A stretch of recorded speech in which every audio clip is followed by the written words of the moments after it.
Vamos abrir a palavra de Deus no livro Profeta Jonas, capítulo número 3. Nós vamos ler o capítulo 3, pregar nesse texto.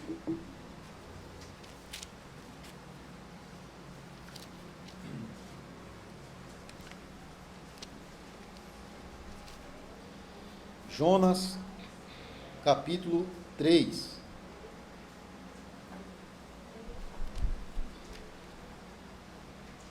E nós vemos um relato extraordinário, irmãos, de um grande acontecimento que é a conversão dos ninivitas pela pregação de Jonas.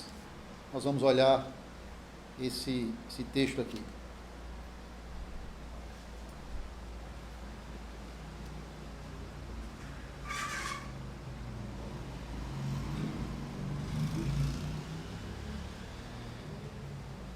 São 10 versículos, eu vou ler para a igreja. Jonas 3. Veio a palavra do Senhor segunda vez a Jonas, dizendo: Dispõe-te, vai à grande cidade de Nínive, e proclama contra ela a mensagem que eu te digo. Levantou-se, pois, Jonas, e foi a Nínive, segundo a palavra do Senhor. Ora, Nínive era cidade muito importante diante de Deus, e de 3 dias para percorrê-la. Começou Jonas a percorrer a cidade caminho de um dia, e pregava e dizia: ainda 40 dias, e Nínive será subvertida. Os ninivitas creram em Deus, e proclamaram um jejum, e vestiram-se de panos de saco, desde o maior até o menor. Chegou esta notícia ao rei de Nínive. Ele levantou-se do seu trono, tirou de si as vestes reais, cobriu-se de pano de saco e assentou-se sobre cinza. E fez-se proclamar e divulgar em Nínive, por mandato do rei e seus grandes, nem homens, nem animais, nem bois, nem ovelhas, provem coisa alguma, nem os levem ao pasto, nem bebam água, mas sejam cobertos de pano de saco, tanto os homens como os animais. E clamarão fortemente a Deus, e se converterão cada um do seu mau caminho e da violência que há nas suas mãos. Quem sabe se voltará a Deus, e se arrependerá e se apartará do furor da sua ira, de sorte que não pereçamos. Viu Deus o que fizeram, como se converteram do seu mau caminho, e Deus se arrependeu do mal que tinha dito, isso faria e não o fez. Amém. Vamos fazer uma pequena oração, irmãos. Senhor Deus, muito obrigado por mais uma vez estarmos aqui, diante do Senhor, diante da sua palavra. Pedimos que o Senhor nos ajude, mais uma vez, a compreender o teu evangelho, e ter essa palavra, ó Deus, penetrando em nossos corações para trazer transformação à nossa vida. Pedimos que o Senhor me dê graça para expor fielmente a tua verdade, no poder do teu Espírito, e também em todo lugar onde nesta hora a tua igreja fiel se reúne, que a pregação fiel da tua palavra possa promover o crescimento do teu reino, com a edificação da tua igreja, com a conversão de pecadores ao Senhor Jesus Cristo. Assim nós oramos, em nome de Jesus. Amém. Amém.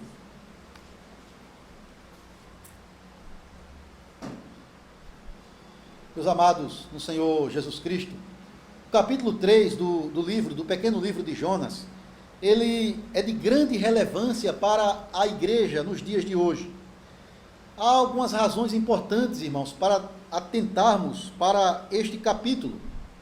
Primeiro, porque, logicamente, faz parte da palavra de Deus, e essa palavra ela é útil para o ensino, a repreensão e a correção do crente. Então, nós devemos atentar para essa mensagem aqui. Mas há algumas peculiaridades importantes nesse capítulo 3. Irmãos, Jonas, capítulo 3, ele narra para nós um acontecimento histórico que foi nada mais, nada menos do que o maior avivamento espiritual que já aconteceu na história da igreja, desde o Antigo Testamento até os dias de hoje. Milhares, centenas de milhares de pecadores se converteram a Deus, creram na palavra de Deus com a conversão do profeta Jonas. Isso até faz o Pentecostes, né, com a pregação do apóstolo Pedro, onde 3, depois 5 mil pessoas se converteram, parecer muito pequeno diante do que aconteceu aqui na cidade de Nínive.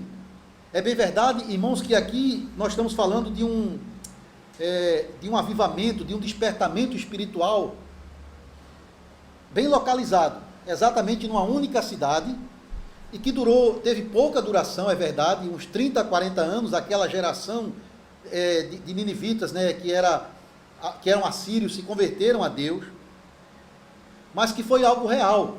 O poder de Deus e da palavra levou pecadores ao arrependimento. Então esse capítulo é importante por isso. E também aqui nós temos uma outra razão para estudar esse texto, porque Jesus, nos seus ensinamentos, menciona a conversão dos ninivitas como uma advertência à incredulidade dos judeus da sua época com a pregação dele.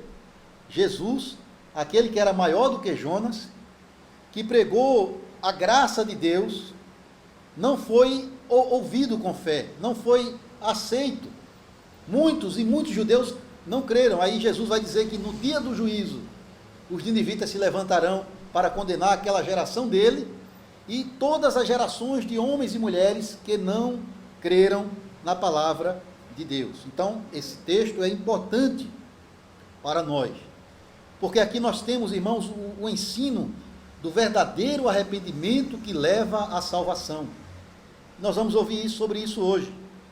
O arrependimento dos ninivitas e também o arrependimento de Deus, porque o texto fala que Deus se arrependeu, e a gente vai ver o que realmente isso significa.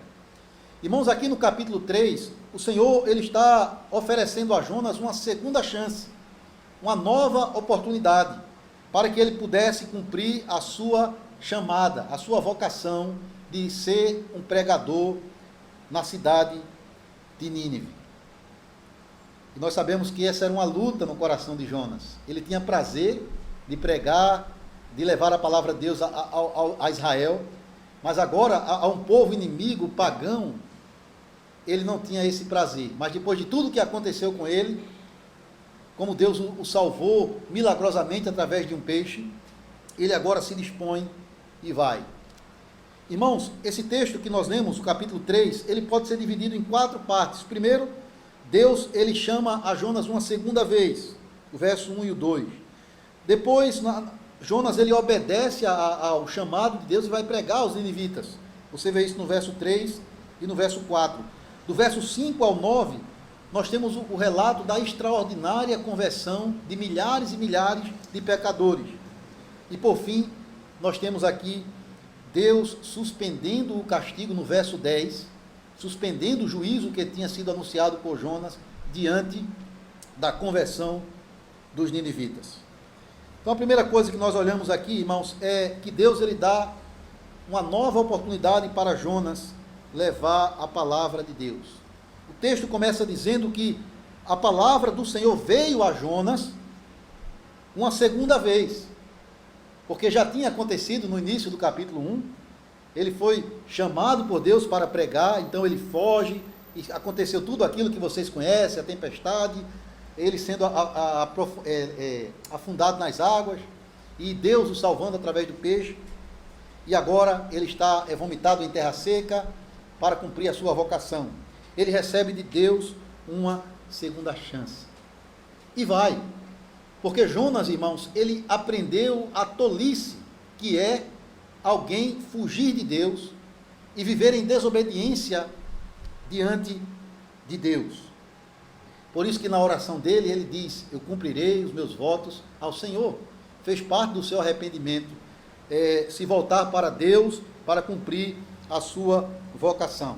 E agora, são e salvo, na beira da praia, ele recebe de novo a palavra de Deus e vai pregar aos ninivitas. Meus irmãos, quando alguém falha conosco, nós temos uma certa dificuldade de dar a essa pessoa uma segunda chance, de perdoar essa pessoa, de dar a ela uma nova oportunidade. Na verdade, nós ficamos magoados e nós lembramos da ofensa da pessoa contra nós em uma determinada situação, em uma determinada oportunidade. Deus não é assim como nós somos.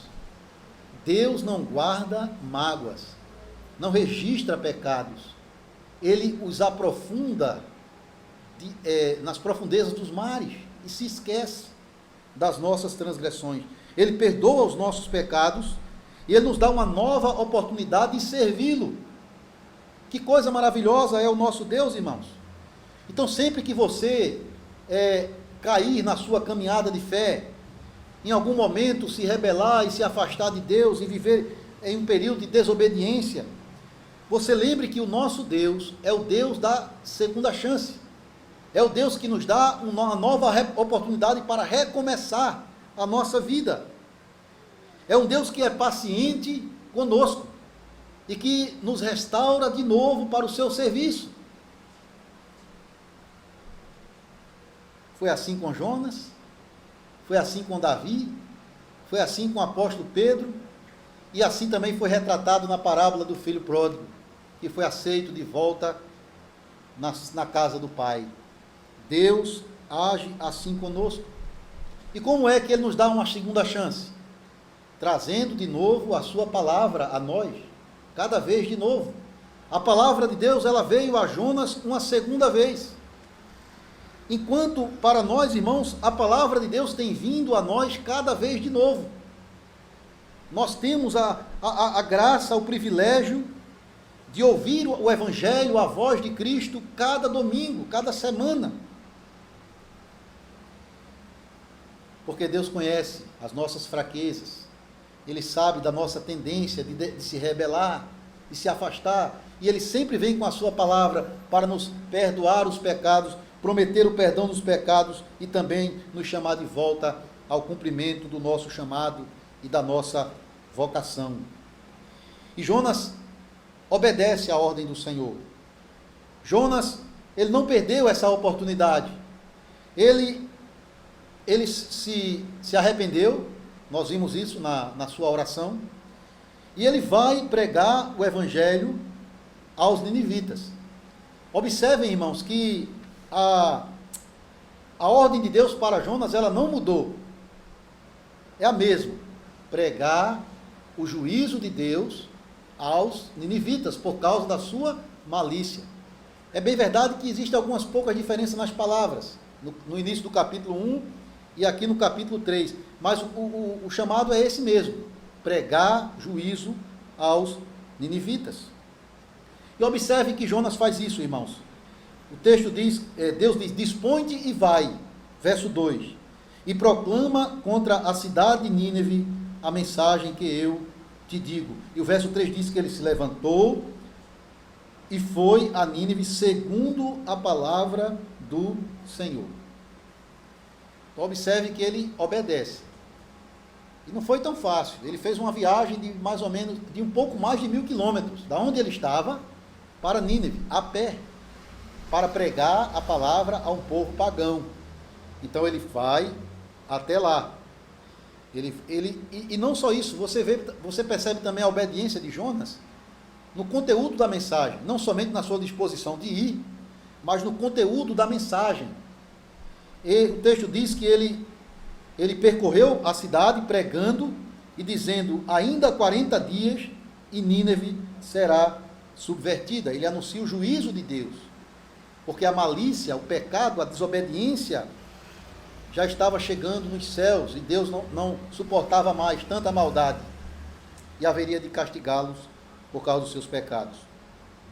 Mas antes de olhar essa mensagem de Jonas aqui no verso 4, a pergunta que surge agora para nós é a seguinte, irmãos: por que o Senhor insistiu com Jonas para pregar aos ninivitas? Por que será que Deus não deixou que ele morresse na sua incredulidade, na sua desobediência e levantasse um outro profeta? Ou porque Deus simplesmente não deixou que ninguém fosse pregar ali. Irmãos, o nosso Deus, ele quer manifestar a sua glória, de uma forma ou de outra, ou na salvação de pecadores arrependidos, ou no derramamento da sua condenação sobre o pecado dos homens. De uma forma ou de outra, o Senhor quer revelar a sua glória.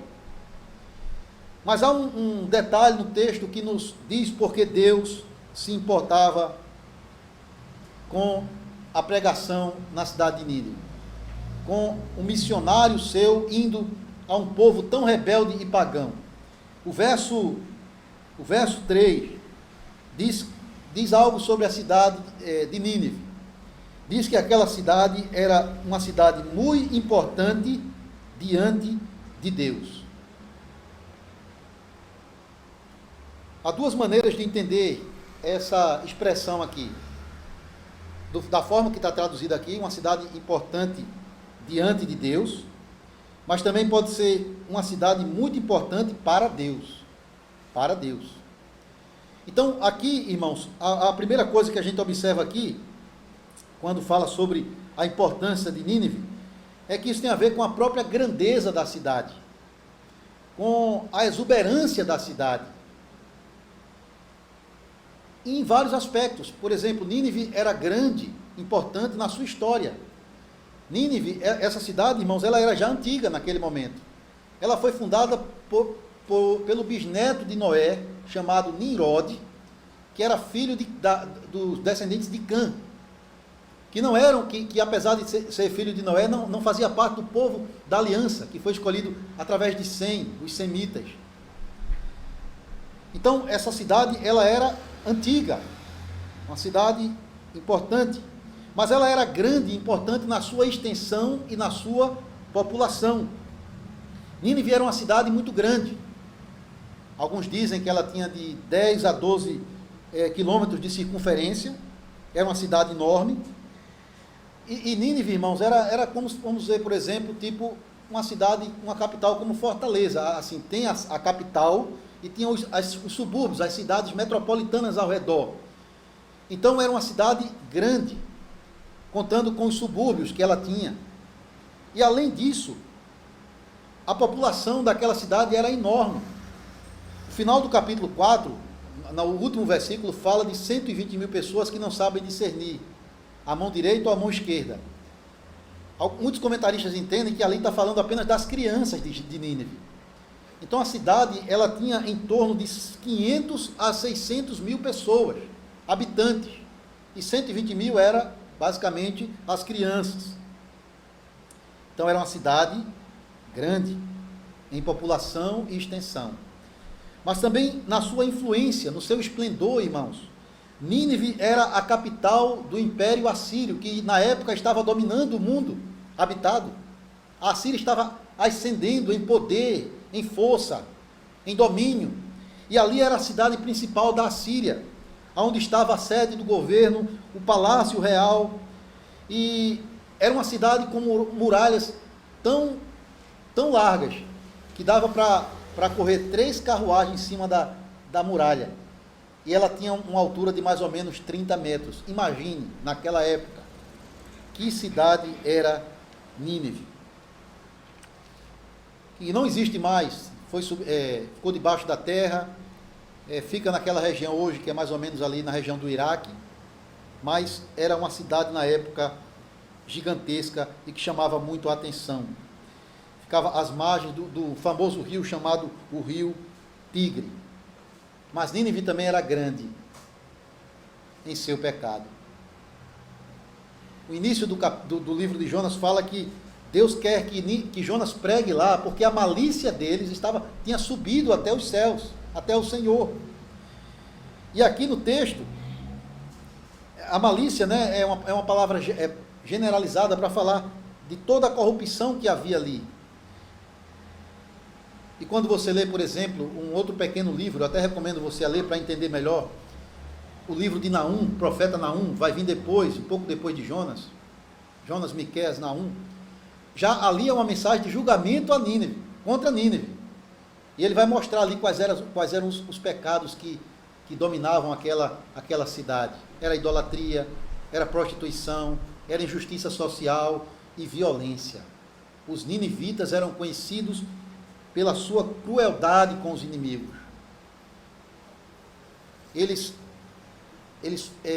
oprimiam seus inimigos, torturavam seus inimigos de forma muito dolorosa, arrancando as tiras da pele, sufocando as pessoas. Eles eram terríveis. Naum vai chamar os ninivitas de sanguinários, nação sanguinária. Mas essa cidade, ela era importante para Deus. Primeiro porque Deus se preocupa com toda a sua criação. Primeiro que Deus quer estender a sua misericórdia além das fronteiras de Israel. Ele quer alcançar pecadores de todos os lugares da terra.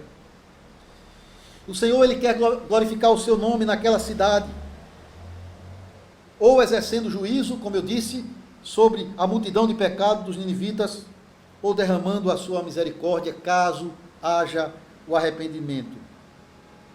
Irmãos, isso Jonas não entendeu. Ele deveria entender, porque Deus tem esse propósito de elevar a sua graça, a sua misericórdia, a sua salvação além de Israel. Ele já tinha dito que Abraão teria uma descendência que não dava nem para contar, e que em Abraão as famílias da terra seriam abençoadas. Deus também disse através do profeta Isaías que Israel seria como uma luz para os gentios. E Deus está dando, até o momento Deus estava dando sinais pequenos em relação a isso, convertendo pessoas individualmente, como aconteceu com Naamã, como aconteceu com Ruth, com Raabe lá no passado, mais distante. Mas agora Deus mostra isso de forma mais grandiosa, uma nação, uma cidade inteira, recebendo a sua graça e a sua salvação. Deus é soberano, irmãos. Deus, Ele envia pregadores aonde quer e quando quer. E Ele salva a quem Ele quer. E é com base nessa certeza, né, de que Deus quer estender a sua salvação até os confins da terra, que nós, como igreja de Cristo, temos que, nesse caso, imitar Jonas aqui. Pregar o que Deus mandou a igreja pregar. Anunciar o evangelho da salvação que envolve um chamado ao arrependimento para a remissão dos pecados. E Jonas, ele faz isso. Jonas prega com fidelidade a palavra de Deus. Meus irmãos, nós podemos até questionar a motivação de Jonas. De fato, ele não estava nem um pouco animado em pregar o evangelho. É interessante que a ironia é que Jonas é um profeta que não queria pregar, não tinha prazer em pregar, em ver pecadores se arrependendo, e foi exatamente isso que aconteceu. Podemos questionar a motivação dele. Podemos até dizer que ele estava pregando ali com uma certa raiva. A obediência dele, ainda que tenha sido real, não foi perfeita. A gente vai ver isso no capítulo 4. A forma como ele reage diante da conversão dos ninivitas. Mas uma coisa que a gente não pode questionar em Jonas é que ele não maquiou a mensagem. Ele pregou o que Deus mandou ele pregar. E é uma mensagem dura, irmãos. Ainda 40 dias e Nínive será subvertida. É uma pregação curta e direta. Apenas 6 palavras na língua hebraica. 6 palavras apenas. Alguns entendem que Jonas talvez falou um pouco mais. Aqui é apenas como se fosse um resumo da pregação dele. Mas esse resumo já é suficiente. É Deus anunciando o seu juízo. Veja que Deus diz, proclama contra ela. É isso que ele diz? No início, no verso 2, proclama contra ela a mensagem que eu te digo. E ele vai dizer lá no capítulo 1 que a malícia deles estavam subindo. E que Nínive, por causa que a malícia deles tinha aumentado cada vez mais, seria subvertida. E essa palavra, subvertida, literalmente quer dizer destruída com fogo e enxofre. Porque é a mesma palavra que é usada em Gênesis 19, 25, para falar do juízo de Deus contra Sodoma e Gomorra. É a mesma palavra. Nínive será destruída com fogo e enxofre. Uma palavra dura, irmãos. Anunciar o juízo de Deus. Isso não é nada fácil para um pregador. Mas é necessário. É necessário para que o pecador desperte para Deus e seja conduzido ao arrependimento. Você não vai ver por aí esse tipo de pregação em muitas igrejas e na boca de muitos pregadores. Você não vai encontrar por aí igrejas, apenas você vai encontrar poucas igrejas que de fato denunciam o pecado, primeiro da própria igreja e depois do mundo. Você não vai ouvir pouca pregação sobre a ira de Deus contra o pecado dos homens. Ah, não, isso não devemos falar dessa forma, temos que fazer algo diferente, atrair as pessoas, dar algum tipo de entretenimento, mudar a mensagem. É por isso que você vê hoje muita mensagem de autoajuda. Você pode, você é capaz, você tem a força de mudar a sua vida, está dentro de você, desperte a força que está dentro de você. Mas falar do juízo de Deus, da realidade do inferno, de que o pecador tem que se arrepender dos seus pecados, você vai ouvir muito pouco por aí, esse tipo de pregação. Mas um pregador bíblico e fiel é aquele que confronta os pecadores por causa dos seus pecados. É aquele que chama pecadores ao arrependimento. É aquele que fala a verdade em amor. Esse é o pregador. Os pregadores de Deus, bíblicos, foram assim. João Batista, que veio anunciar o Senhor, aquele que veio proclamar a chegada do Messias, ele chamou os judeus da sua época ao arrependimento. Produzam frutos dignos de arrependimento. Você sabe qual foi a primeira palavra que saiu da boca de Cristo quando ele começou o seu ministério? Arrependei-vos e crede no Evangelho. E durante o ministério de Cristo, irmãos, é claro que ele falou palavras de graça, de salvação. Venham a mim, pecadores, vocês que estão cansados, eu vou dar alívio a vocês. Mas ele anunciou o juízo de Deus antes disso. Ele denunciou a incredulidade dos judeus da sua época, o legalismo dos fariseus. Leia, por exemplo, Mateus 23, como Jesus fala de forma dura contra a hipocrisia dos fariseus. O Senhor denunciou o pecado. Os apóstolos foram neste mesmo caminho. Quando Pedro prega o Evangelho, os judeus perguntam: o que é que vamos fazer com isso? Ele: arrependei-vos, para que os vossos pecados sejam cancelados. Abandonem os seus pecados. E assim fizeram todos eles, como também o apóstolo Paulo, anunciando o arrependimento para a salvação dos pecadores. Mas ao lado disso, irmãos, há também um aspecto da graça de Deus na mensagem. Você tem que anunciar que o pecador, se ele continua em sua desobediência, ele vai colher o juízo. Mas você tem que dizer a ele: há uma saída, há um caminho, há uma esperança, há um anúncio de graça. E isso está aqui. Alguns dizem que a mensagem de Jonas, ela foi só uma mensagem dura. Mas a gente pode observar aqui que há um aspecto da graça, que é o tempo que Deus dá àquelas pessoas. Ainda 40 dias, e Nínive será destruída. Deus não chegou e disse: eu vou acabar com vocês, eu vou destruir vocês de uma vez. Ainda 40 dias. E 40 dias na Bíblia, você sabe que geralmente indica um tempo completo. Foi o período de Jesus, de tentação no deserto, e ele foi aprovado. Foi o período que Moisés passou na presença de Deus, lá no monte, e o povo estava tão angustiado lá embaixo que fizeram até um bezerro. Foi um tempo que ele ficou lá para receber as revelações de Deus.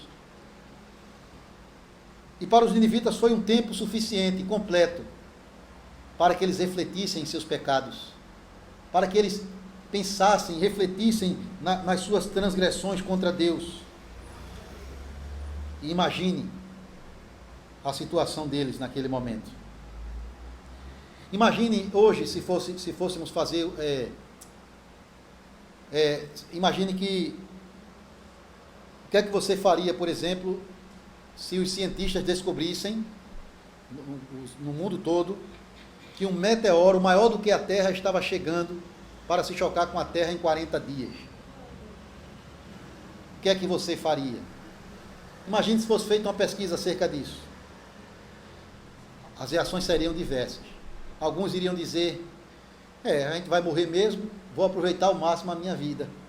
Só tem 40 dias mesmo, eu vou fazer o que der na minha cabeça. Coisas que eu não fiz ainda, eu vou fazer, vou aproveitar ao máximo. Aquela filosofia materialista, comamos e bebamos, né, que amanhã morreremos. Muitos iriam com certeza pensar assim. Talvez outros iriam dizer, eu vou talvez realizar alguns sonhos que eu ainda não consegui, fazer aquela viagem para aquele lugar que eu gostaria. Talvez outros iam até com mais decência dizer, eu vou tratar melhor a minha família, eu tenho sido um mau filho, eu não tenho sido um bom marido, uma boa esposa, eu preciso melhorar um pouco mais, eu tenho pouco tempo, então eu vou dar mais atenção à minha família, porque eu não tenho feito isso. Mas a coisa mais importante, irmãos, numa situação de juízo, de anúncio de juízo, é buscar a Deus, buscar a Deus. O tempo que nós temos aqui, a Bíblia diz, é curto, e somente Deus sabe quanto tempo ainda viveremos. Ele conhece os nossos dias, está lá no Salmo 139. Alguns que hoje estão vivos, talvez não tenham mais 40 dias pela frente, talvez não tenham nem somente o dia de hoje ainda, nós não sabemos. E é triste, mas muitos todos os dias morrem na sua desobediência e incredulidade, indo para o juízo despreparado. Mas se você está ouvindo essa pregação, se você está aqui hoje são e salvo, com vida, ouvindo o Evangelho, é a oportunidade de Deus para você.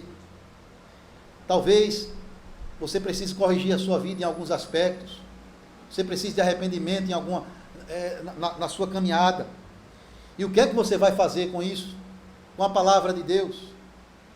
O conselho bíblico é hoje, se ouvides a voz do Senhor, não endureça o seu coração, porque assim você vai encontrar a graça e a misericórdia de Deus para com você. Não foi isso que aconteceu com os ninivitas? Jonas chegou até lá, anunciou a palavra de Deus, pregou o que Deus mandou ele pregar. E o que é que aconteceu, irmãos? Eles se converteram. Isso está do verso 5 ao 9. E eu quero ler novamente para ver, irmãos, como Deus se deu essa conversão. O verso 5 começa dizendo, os ninivitas creram em Deus e proclamaram um jejum, vestiram-se de panos de saco, desde o maior até o menor. Chegou esta notícia ao rei de Nínive, ele se levantou do seu trono, tirou de si as vestes reais, cobriu-se de pano de saco e assentou sobre cinza. Fez-se proclamar e divulgar em Nínive, por mandado do rei e seus grandes, nem homens, nem animais, nem bois, nem ovelhas, provem coisa alguma, nem os levem ao pasto, nem bebam água, mas sejam cobertos de pano de saco, tanto homens como animais. Clamaram e clamarão fortemente a Deus, e se converterão cada um do seu mau caminho, da violência que há em suas mãos. Quem sabe se voltará a Deus, e se arrependerá, e se apartará do furor da sua ira, de sorte que não pereçamos. Meus irmãos, como explicar isso? Como explicar essa conversão tão extraordinária de centenas e milhares de pecadores? Um pouco antes, alguns poucos marinheiros se converteram no navio diante da tempestade. Mas aqui, irmãos, são milhares e milhares, pessoas simples, pessoas importantes, os nobres, até o rei, que é bem provável que não seja apenas como se fosse um governador da cidade ou o prefeito, mas o rei mesmo da Assíria. Como explicar isso? Será que havia alguma coisa de especial em Jonas? Uma vez que ele saiu do dentro do peixe, talvez ele teve algo na sua pele que estava diferente? Ou será que Jonas deu um testemunho dele, de como ele foi salvo pelo peixe, e isso chamou a atenção dos ninivitas? Será, irmãos, que Deus, um pouco antes de trazer Jonas a Nínive com a pregação de juízo, não enviou algum tipo de terremoto para abalar os ninivitas e fazer uma certa pressão neles? Alguns estudiosos até dizem que aconteceu essas coisas. Mas, irmãos, simplesmente aqui a explicação está No poder do Espírito Santo. No poder da palavra de Deus, nas mãos do Espírito Santo. É isso que está acontecendo aqui. A palavra de Deus, por si só, sendo pregada fielmente, e tendo o Espírito Santo no controle da situação, ela é suficiente para transformar vidas, para converter o pior pecador que há no mundo em um filho de Deus. O Evangelho é o poder de Deus para a salvação daquele que crê. Tiago vai dizer que a palavra de Deus é poderosa para salvar as nossas almas. Então não depende do pregador, meus irmãos, mas é do poder de Deus. Veja, Jonas nem queria pregar, certamente pregou com raiva, e com certeza depois que ele pregou, ele também foi esperar os 40 dias, mas qual era a expectativa dele? Que Deus derramasse fogo, enxofre, e destruísse a todos os inimigos de Israel. Mas para a surpresa dele, Deus suspendeu o castigo, porque houve arrependimento com a sua pregação. Então isso é para mostrar que a glória não é do homem, a glória é de Deus.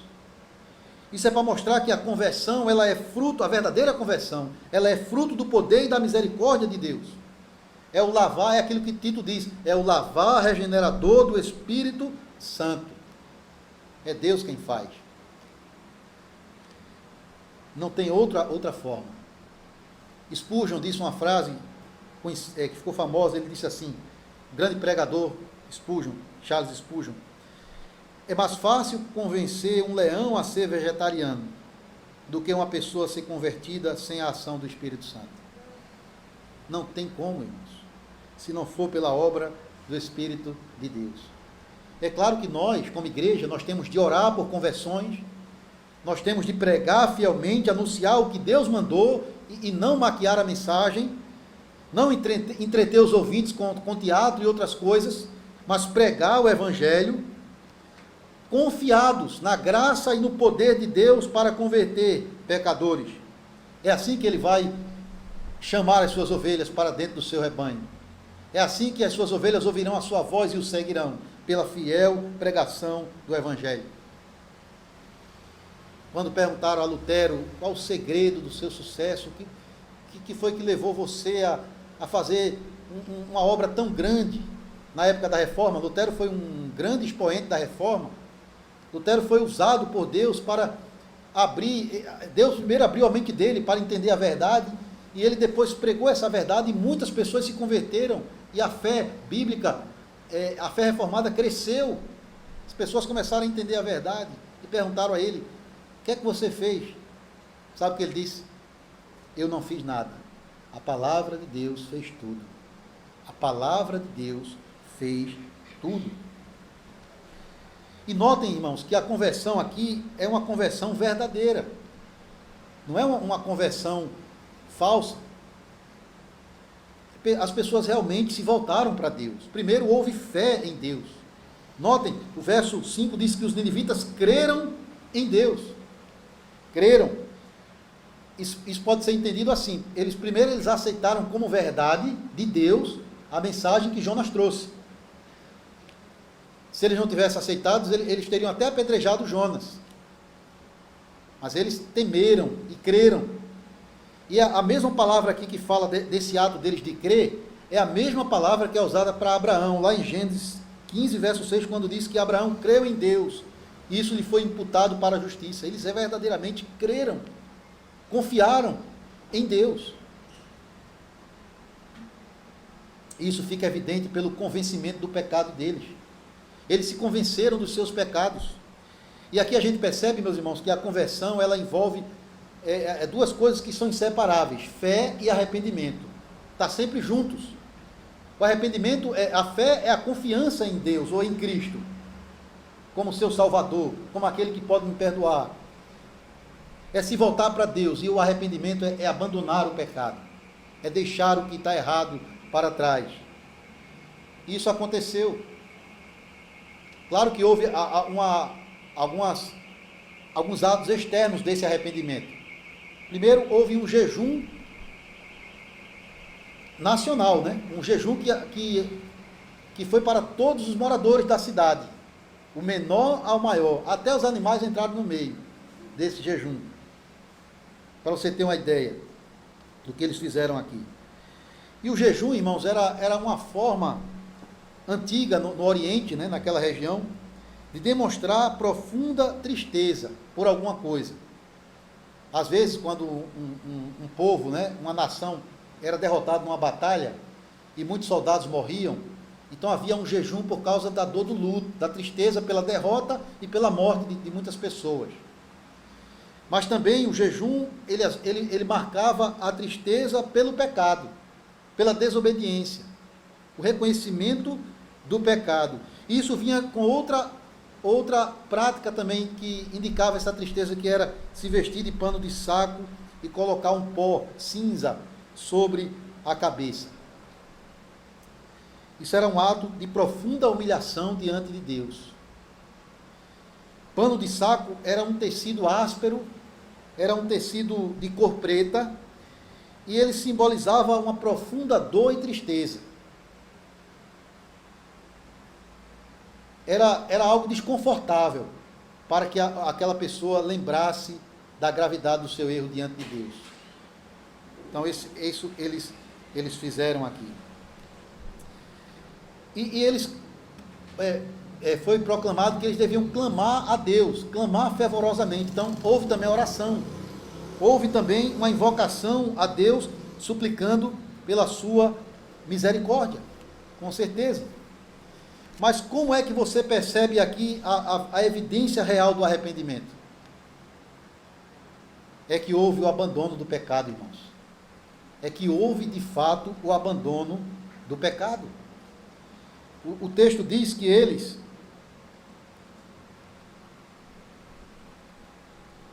foram chamados a se converter, cada um do seu mau caminho e da violência que havia em suas mãos. Isso de fato aconteceu, porque se não tivesse acontecido, Deus não teria perdoado. Houve o abandono do pecado. E vocês sabem, né, que eu já falei, o pecado era a violência física, a crueldade, a injustiça social, a imoralidade sexual tão forte, a idolatria. Você, lendo o livro de Naum, você vai ver isso claramente, porque Deus está condenando, não aquela geração, essa, mas a outra geração que vem depois, 30, 40 anos depois, a outra geração não se converteu, voltou ao pecado, mas essa, Deus foi misericordioso com a geração de Jonas, dos ninivitas. E eles foram salvos. Eles abandonaram o pecado. Isso é o que envolve o verdadeiro arrependimento. É a atitude que você tem para com o pecado, uma atitude de ódio, de tristeza, de abandono, de evitar aquilo que você antes se deleitava em fazer. Veja, isso aqui acontece coletivamente, mas você vê alguns exemplos individuais, como Zaqueu, por exemplo. Como é que Zaqueu mostrou que foi salvo, que houve salvação na casa dele? Quando ele deixou de extorquir dinheiro das pessoas e até começou a restituir o que tinha tirado. Você vê isso na vida do apóstolo Paulo. O apóstolo Paulo, irmãos, que perseguia a igreja, ele abandonou esse pecado e se tornou um grande pregador do evangelho. E aqueles que deixam o pecado, diz Provérbios, alcançam a misericórdia. Então perceba aqui que não valeria nada se eles apenas externamente expressassem a sua tristeza, com o jejum, com aquelas roupas sujas e rasgadas, o pano de saco. Isso não teria proveito nenhum para eles se não fosse acompanhado de uma mudança profunda no coração. É por isso que Isaías vai repreender o povo de Deus, lá em Isaías capítulo 1. Deus disse que não suporta o ajuntamento com a iniquidade, porque eles se ajuntavam, eles realizavam as festas de Israel, eles ofereciam sacrifícios, faziam orações, praticavam o jejum, mas continuavam em pecado. E Deus não aceitou o culto deles. Mas olha o que Deus diz através de outro profeta, o profeta Joel. Você volta um pouquinho de Jonas, você vai encontrar Joel antes de Amós, capítulo 2, capítulo 2, o verso 12 a 14, diz assim. Joel 2, 12 a 14 diz, olha só o que Deus diz, a quem ele vai estender a sua misericórdia. Ainda assim, agora mesmo diz o Senhor, convertei-vos a mim de todo o vosso coração, isso com jejuns, com choro e com pranto. Rasgai o vosso coração, e não as vossas vestes, e convertei-vos ao Senhor, vosso Deus, porque Ele é misericordioso e compassivo, e tardio em irar-se, e grande em benignidade, e que se arrepende do mal. Quem sabe se não se voltará, e se arrependerá, e deixará após si uma bênção, uma oferta de manjares e libação para o Senhor, o vosso Deus. Arrependimento é isso, irmãos. Não é apenas uma coisa externa, é uma coisa que vem de dentro de nós. E isso aconteceu aqui com os ninivitas. Agora tem um detalhe aqui no nosso texto. Você percebeu que há uma participação importante do rei nesse evento? Ele não foi o primeiro que recebeu a pregação, porque o texto diz que chegou a notícia a ele, no versículo 6, né? Ao rei. E a atitude dele, irmãos, é de arrependimento. E ele proclama um jejum. Ele diz que todos devem se unir nesse arrependimento diante de Deus. Veja que, ao contrário de Faraó, né, que muitas vezes Moisés chegava com a palavra anunciando o juízo, e o coração dele se endurecia cada vez mais. O rei de Nínive se arrependeu com todo o povo. Homens nobres, homens simples, se converteram ao Senhor. E veja que ele põe a vida dele e dos seus súditos nas mãos de Deus. Ele não chega exigindo nada a Deus, mas eles chegam em profunda humilhação diante do Senhor. Irmãos, é maravilhoso aqui, esse rei, ele espera na misericórdia de Deus. Veja o verso 9. Quem sabe se voltará a Deus? Quem sabe se voltará a Deus e se arrependerá e se apartará do furor da sua ira, de sorte que não pereçamos. É como se ele estivesse dizendo, nós merecemos o juízo, nós fizemos tantas coisas erradas, a nossa malícia subiu até Deus, ele merece nos castigar. Quem sabe se a gente não se humilhar diante dele, ele não vai se lembrar de nós com graça e misericórdia. Quem sabe o Senhor não terá compaixão de nós. É assim que o pecador deve se aproximar de Deus. Não é como o fariseu da parábola, Senhor, eu te dou graça porque sou melhor do que todo mundo. Mas é como o publicano, sem nada nas mãos, só com o seu pecado, a sua humilhação e a sua confiança na graça de Deus. Senhor, tem misericórdia de mim, que eu sou um pecador. E com certeza, se você se humilha diante de Deus, Ele vai ouvir e você vai voltar para casa justificado e abençoado. Porque o Senhor é aquele que habita no alto e sublime trono, mas Ele também habita com um contrito e abatido de espírito, para lhe restaurar as forças e trazer o perdão. Esse é o nosso Deus, irmãos. E pense, nós temos mais privilégios do que o rei de Nínive e aqueles seus súditos, porque nós estamos depois do Calvário. E o que é que isso significa? Significa, irmãos, que ali na cruz, o Senhor entregou o seu Filho para morrer pelos nossos pecados e garantir perdão, salvação, vida eterna a todo que nele crê. Então, em Cristo Jesus, é certo, é seguro de que há perdão para todo pecador que se arrepende do seu pecado. Então, você não vai dizer, quem sabe Deus. Agora é certo que Ele perdoa, se você vem arrependido e confiado na graça de Cristo. Agora veja que, enquanto os ninivitas se converteram com a pregação de Jonas, o povo de Deus naquela mesma época permaneceu rebelde e na idolatria. Mesmo tendo os profetas pregando, o próprio Jonas pregava para Israel, mas eles não ouviram a voz de Deus. estavam se voltando para a idolatria. É por isso que a outra geração de assírios que vai surgir depois, vai ser usada por Deus para trazer juízo a Israel, com o cativeiro assírio. E depois, aqueles assírios, aí sim, eles vão receber a condenação que está no livro do profeta Naum, através dos persas e babilônios, que trarão o juízo, o cativeiro, a destruição de Nínive e de todo o seu povo. Mas aquela geração, ela creu, ela se arrependeu e ela foi salva. Por quê? Porque Cristo diz que no último dia, irmãos,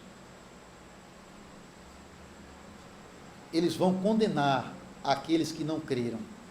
Os ninivitas, que se arrependeram com a pregação de Jonas, se levantarão no juízo e condenarão essa geração incrédula, diz o Senhor em Mateus 12, versículo 41.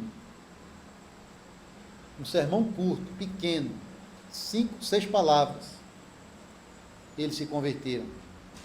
Quantas pessoas que não têm ouvido centenas e centenas de sermões e continua com o seu coração endurecido. E notem, irmãos, para a gente chegar aqui na parte final, que é o verso 10, note que a graça de Deus, ela não faz acepção de pessoas. A graça de Deus, ela vai a todo pecador, independente da sua posição ou classe social. Do maior ao menor, do mais humilde homem do campo ao grande rei, todos ouviram a mensagem e creram. É isso que Paulo vai dizer a Timóteo, que devemos orar pelos governantes, pelas autoridades, lá em 1 Timóteo 2.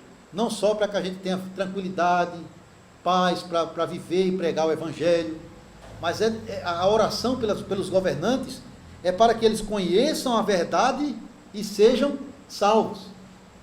É isso que Paulo vai dizer, para que cheguem ao pleno conhecimento da verdade e sejam salvos.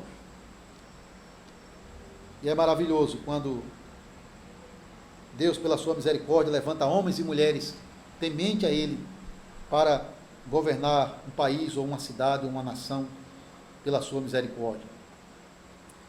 Mas por fim, nós chegamos no verso 10. E aqui está, irmãos, a manifestação da misericórdia de Deus. Deus viu a malícia dos ninivitas. Deus contemplou a maldade, a perversidade que havia naquela cidade. Mas Ele também contemplou o arrependimento deles. E se arrependeu do juízo que iria trazer. Se arrependeu do juízo que iria trazer. Obrigado. O verso 10 diz assim, irmãos: viu Deus o que fizeram, como se converteram do seu mau caminho, e Deus se arrependeu do mal que tinha dito lhes faria e não o fez. A misericórdia de Deus se revela na suspensão do castigo anunciado diante da atitude de arrependimento dos ninivitas. Agora aqui há uma coisa que chama a nossa atenção. O texto diz que Deus se arrependeu. Mas o que é que significa isso? Deus não é imutável, Deus não mantém a sua palavra. Irmãos, será que Deus aqui está voltando atrás? Ele diz uma coisa e agora faz outra?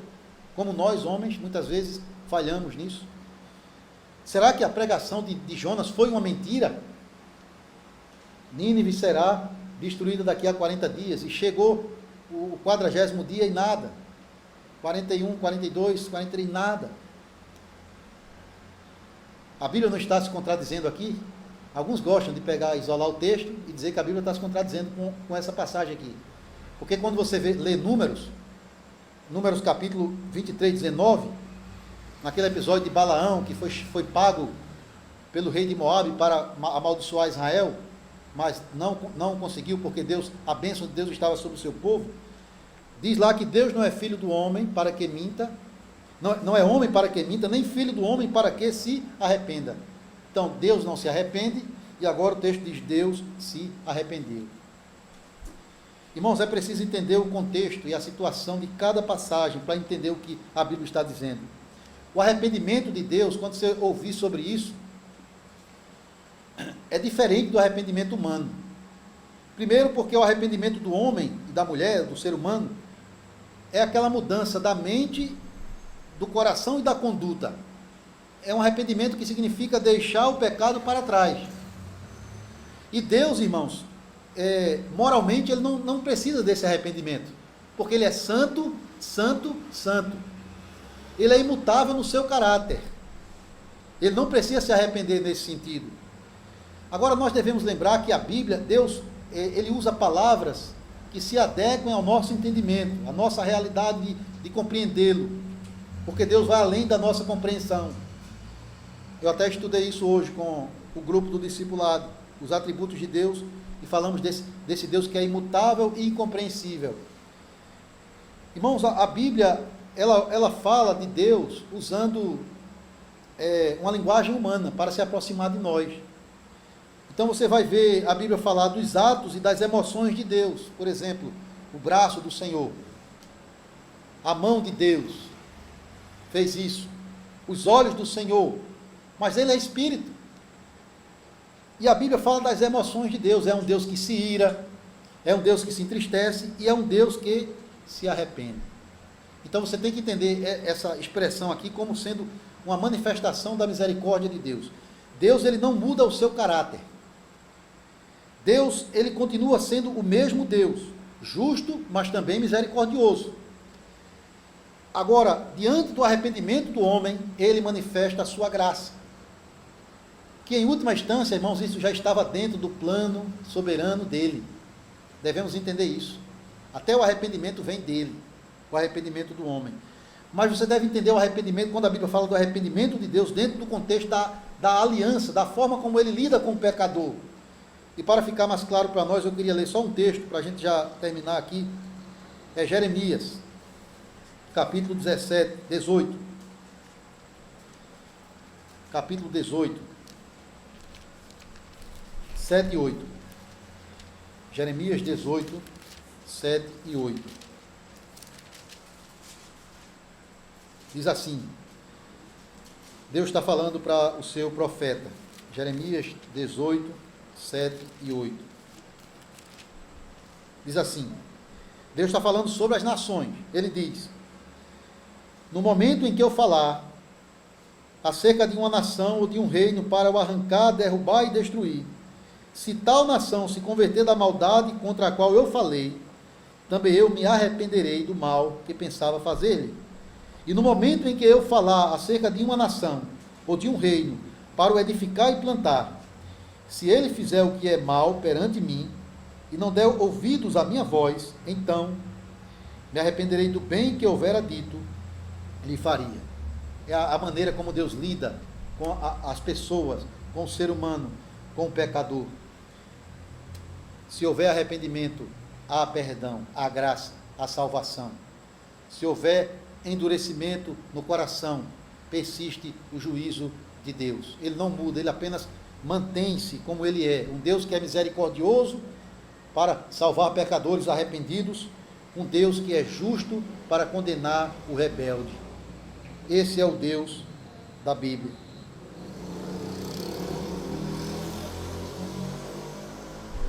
Ele suspendeu o castigo, irmãos, porque ele é rico em perdoar pecadores. Porque ele não tem prazer na morte do ímpio, mas em que ele se arrependa dos seus maus caminhos e viva. E por isso devemos pregar essa mensagem hoje também. Jesus falou isso lá no finalzinho de Lucas 24, aos discípulos de Emaús e aos outros discípulos. Jesus fez exatamente o contrário de Jonas. Jonas foi pregar sem vontade. Cristo fez a vontade de Deus perfeitamente. Jonas não queria pregar arrependimento para as nações, ele não queria ver conversões, mas Cristo, ele diz aos seus discípulos, preguem o arrependimento para a remissão dos pecados de todas as nações. É essa mensagem, irmãos, que liberta o pecador. É essa mensagem que vai continuar mantendo você firme na verdade. É essa palavra que precisa ser proclamada hoje, em alto e bom som, dos púlpitos das igrejas. A fiel pregação do Evangelho, no poder do Espírito Santo, visando a conversão do pecador. E quando a gente fala de conversão, a gente pensa só que é o arrependimento do ímpio. Mas nós também precisamos cada vez de novo nos corrigir, nos arrepender, nos voltar para o nosso Deus. Que Ele tenha compaixão de nós e não deixe faltar essa palavra que é poderosa para salvar a nossa alma. Amém.